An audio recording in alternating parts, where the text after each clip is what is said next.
Hey hey hey, kembali lagi di channel Kabut Film. Morbius tahun 2022.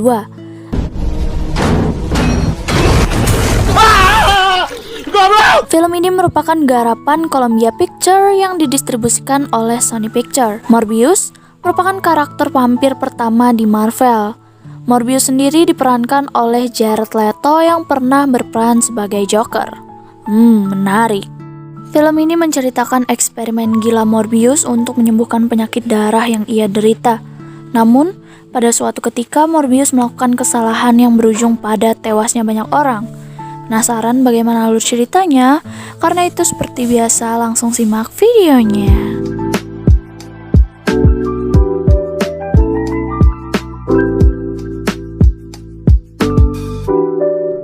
Michael Morbius, seorang dokter jenius yang mempunyai penyakit kelainan darah langka sejak ia kecil. Dia mempunyai ambisi membuat obat guna menyembuhkan penyakitnya dan orang-orang yang bernasib sama seperti dirinya.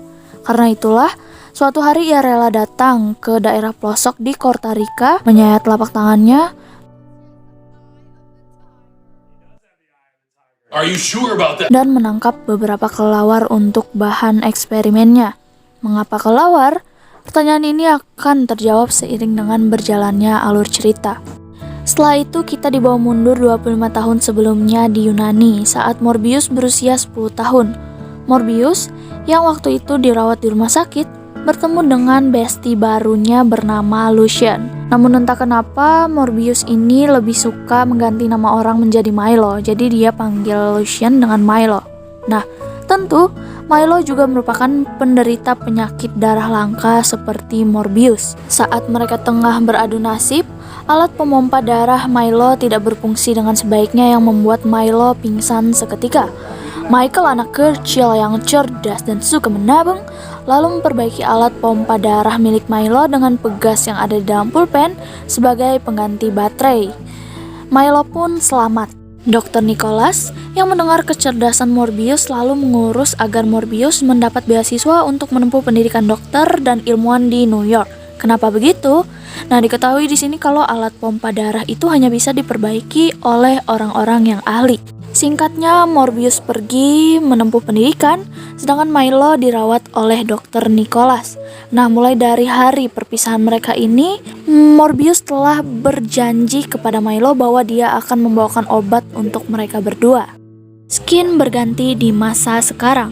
Diketahui Morbius telah mendapatkan gelar dokter di usianya yang 19 tahun. Wow, muda banget. Dan di usia sekarang, 35 tahun, Morbius menolak mendapatkan hadiah Nobel karena telah mengembangkan replika darah buatan yang telah menyelamatkan banyak orang, khususnya penderita penyakit darah langka seperti dirinya. Skin berganti di Horizon Lab, lab milik Morbius. Ia bersama pacarnya Dr. Martin merawat pasien anak-anak yang mengidap penyakit darah langka seperti dirinya. Nah, di samping merawat pasien anak-anak, Morbius terus melakukan penelitian guna menemukan obat untuk penyakitnya. Martin yang berada di sana lantas menanyakan untuk apa Morbius menyembunyikan kelelawar vampir di tangki lab. Nah, di sini Morbius itu berusaha menyembunyikan dari Martin. Namun karena sudah ketahuan, Morbius pun menjelaskan sebenarnya semua ini untuk menciptakan serum atau obat untuk orang yang memiliki kelainan darah termasuk dirinya. Morbius telah ratusan kali melakukan percobaannya ke tikus, namun selalu gagal. Morbius ingin menggabungkan DNA kelelawar dengan makhluk hidup termasuk manusia. Kenapa? Karena kelelawar memiliki antikoagulan, sel yang membuat kelelawar meminum darah. Jika DNA-nya berhasil tergabung, maka antikoagulan ini akan menjadi obat bagi penderita penyakit darah langka, ucap Morbius. Morbius lalu mencoba kembali penelitiannya. Dia lalu menyuntikkan serum ke tikus. Gagal lagi.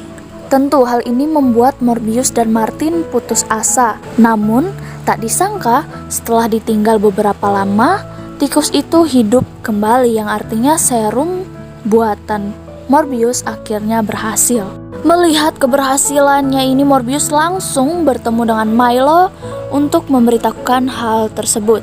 Selanjutnya, Morbius meminta tolong Milo agar menyiapkan kapal di perairan internasional agar dia bisa segera mencoba serum itu di tubuhnya. Mengapa di kapal? Karena diketahui di sini kalau penelitian Morbius ini ilegal. Singkatnya, setelah semuanya siap, Martin lalu menyuntikkan serum itu ke tubuh Morbius lalu mengikatnya untuk berjaga-jaga. Morbius lalu ditinggalkan untuk sementara sedangkan Martin memantau reaksi tubuh Morbius dari luar. Di tengah eksperimen, salah satu kru kapal yang bandel masuk. Nah, melihat hal itu, Dr. Martin lalu menyuruhnya untuk keluar. Di tengah-tengah hal itu, mereka lalu dikejutkan dengan Morbius yang telah menghilang dari ikatannya. Saat diperiksa, Morbius telah berubah menjadi seperti vampir. Giginya serta kukunya pun menjadi runcing. Kru kapal yang panik lalu menembaki Morbius. Hal ini tentu membuat Morbius merasa terancam lalu mencabik dan menghisap darah kru kapal tersebut. Kru kapal yang lain berdatangan dan menambah kekacauan. Morbius tentu tambah dibuat marah setelah melihat kekasihnya pingsan. Morbius menyerang serta menghisap darah mereka semua. Tak seberapa lama, Morbius akhirnya sadar dan menjadi manusia kembali. Bedanya, Morbius sekarang sudah sehat dan menjadi sangat kuat. Morbius yang bingung mendapati kekacauan di kapal lalu mengecek CCTV dan terkejut melihat dirinya. Sampai termuntah-muntah guys ya. Setelah mengetahui Martin baik-baik saja, Morbius memutuskan untuk menelpon bala bantuan lalu kabur dari kapal tersebut. Tak lama, agen FBI pun datang. Agen Simon dan Elle merasa kebingungan melihat semua jasad tidak memiliki darah lagi di tubuhnya. Mereka semua pun dievakuasi termasuk Martin. Secara bersamaan, Morbius kembali ke Horizon Lab. Morbius di sini mencoba mengendalikan tubuhnya yang baru. Ia menyadari semenjak disuntikan, ia telah mempunyai kekuatan super seperti kelelawar, pendengaran yang kuat, radar penglihatan, dan ia telah bersahabat dengan para kelelawar. Namun, di balik semua itu, Morbius harus meminum darah agar tetap bertahan hidup. Saat itu Morbius memilih darah sintetis karena ia tidak ingin mengonsumsi darah manusia. Namun, efek dari darah sintetis ini hanya bertahan selama 6 jam dan akan berkurang setiap harinya. Hal ini membuat Morbius khawatir. Jika darah sintetis tidak akan berefek lagi, maka ia terpaksa harus meminum darah manusia. Tak lama Milo pun datang ke lab. Melihat Morbius yang terkurung dan memerlukan darah, ia lalu memberikan darah sintetis ke Morbius. Kaget melihat Morbius berhasil, Milo pun bersikeras ingin disuntikan serum seperti Morbius. Namun tentu, Morbius menolak karena tak ingin Milo merasakan efek sampingnya. Percakapan mereka pun berakhir saat Morbius mengusir Milo dari lab. Di malam harinya, terlihat perawat yang dikejar serta diserang dan dihisap darahnya hingga tewas. Apakah ini adalah perbuatan Morbius? Mencurigakan. Tentu kebesokan harinya semua orang di sana heboh melihat jasad perawat itu. Morbius yang merasa bersalah memutuskan menjauh dari lab sambil membawa bekal yang banyak. Bekal darah. Namun tiba-tiba agen Simon dan Elle yang berpas-pasan dengan Morbius lalu melemparkan beberapa pertanyaan karena mencurigai Morbius. Nah, Morbius yang terdesak lalu mengeluarkan jurusnya dan kabur ke atap bangunan. Nah, Simon yang sudah siap menembak Morbius akhirnya dapat mengamankan Morbius. Di penjara, Morbius kembali diinterogasi oleh Simon dan Elle.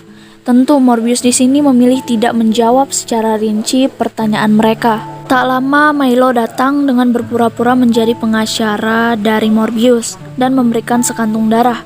Nah, setelah Milo pergi, Morbius menyadari satu hal. Milo telah menyuntikkan serum ke tubuhnya sendiri. Mengapa begitu? Karena tongkat Milo tertinggal di sel. Morbius yang marah lalu mengejar Milo. Milo pun di sini membuat pengakuan bahwa perawat yang tewas itu adalah ulah Milo. Milo menganggap kekuatan yang mereka miliki adalah kejutan dari Tuhan. Hal ini tentu bertentangan dengan pikiran Morbius yang menganggap bahwa hal ini adalah kutukan. Karena hal itulah, mereka pun melakukan Baywan.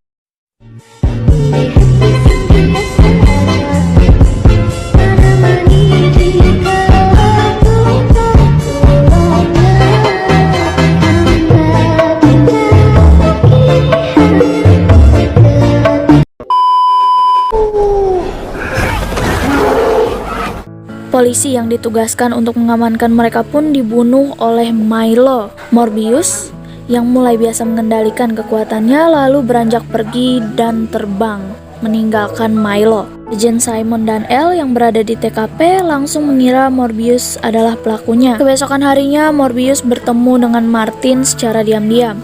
Lalu Morbius meminta Martin untuk membawakan alat-alat yang ada di lab. Morbius di sini bertekad untuk membuat serum penawar untuk dia dan Milo agar kekacauan ini berakhir. Sementara itu, Milo terus membuat kekacauan di mana-mana. Tanpa ia sadari, Milo telah terekam CCTV. Hal itu langsung diberitakan dan membuat semua orang tahu bahwa ada 2 vampir. Nicholas, pengurus mereka, terkejut lalu memperingati Milo. Milo membunuh Nicholas. Secara bersamaan, Morbius dan Martin akhirnya berakhir membuat obat penawar yang berupa racun. Morbius lalu langsung mencari Milo. Di tengah pencariannya, Nicholas menelpon Morbius. Morbius langsung berusaha menyelamatkan Nicholas, namun sudah terlambat. Setelah itu Morbius langsung mencari Milo. Dengan radar kelelawarnya, Morbius menemukan Milo yang ternyata telah melukai Martin. Sesampainya Morbius hanya mendapati Martin yang telah sekarat. Martin yang tak ingin kematiannya sia-sia lalu menyuruh Morbius untuk meminum darahnya setelah ia meninggoy. Nah, saat bernyam-nyam-nyam, darah Morbius tiba-tiba terminum oleh Martin sesaat sebelum ia meninggoy. Morbius lalu B1 dengan Milo. Nah, di sini Morbius terlihat kalah, namun dengan kekuatannya, ia memanggil ribuan bestinya yang lain dan menyerang Milo. Pada akhirnya Morbius berhasil menyuntikkan penawar ke Milo yang racun tadi, dan Milo pun meninggoy. Saat agen-agen datang, Morbius dengan bestinya pun kabur, dan film pun selesai. Apakah film Morbius benar-benar berakhir? Tentu tidak. Di akhir film, kita diperlihatkan Martin yang hidup kembali setelah meminum darah Morbius, namun dengan mata yang merah. Dan di post-credit scene, terjadi keretakan multiverse di film Spider-Man The Way Home, yang membuat Vulture nyasar ke multiverse Morbius. Vulture lalu menemui Morbius, mengajak Morbius agar bersama-sama membalas perbuatan Spider-Man, dan Morbius tertarik dengan kerjasama itu. Film pun tamat. Itulah alur cerita dari film Morbius tahun 2022. Aku harap kalian enjoy dan sampai jumpa lagi di video berikutnya. Bye-bye!